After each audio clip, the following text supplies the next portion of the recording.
Je suppose que Vérel n'est pas là non plus? L'arrivée de Vérel, elle est encourageante, malheureusement elle n'est pas suffisante puisque sous l'ère Vérel, Guignon fait 2 saisons catastrophiques en national. Le nouveau projet manque de financement, les caisses sont vides et les salaires des joueurs ne sont pas payés ou en tout cas payés avec beaucoup trop de retard, si bien que les joueurs se mettent carrément en grève et refusent de s'entraîner.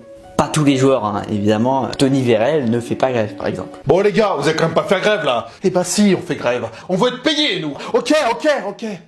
Je vais voir avec le propriétaire. Qu'est-ce que c'est que ça là?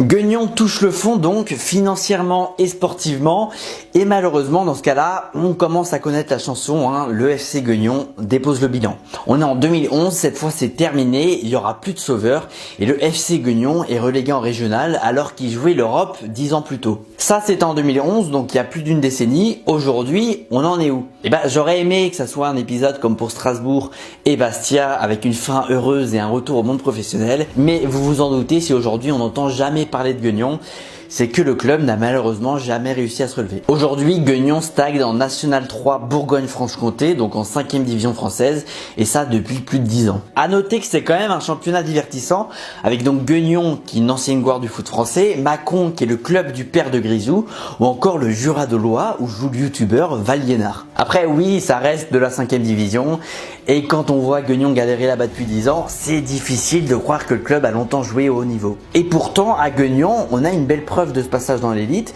c'est un stade de 14 000 places qui témoigne du passé glorieux du club. 14 000 places pour une ville de 7 000 habitants. En tout cas, vrai joli stade à l'anglaise, qui a la particularité assez originale d'être radioactif. Oui, parce qu'en fait, il est situé sur une zone où entre les années 60 et les années 80, on a enterré des déchets radioactifs. Pas beaucoup, hein, seulement 230 000 tonnes. Alors à l'époque, on pensait que ça va, et en fait, en 2007, on a commencé à se rendre compte que la zone était radioactive, et notamment sous l'ancien parking du stade. Donc à ce moment-là, on a fait quelques ajustements, on a bétonné, on a fermé des zones, mais ça veut dire quand même qu'avant 2007, Guignon a donc joué devant ses supporters à proximité d'une zone radioactive.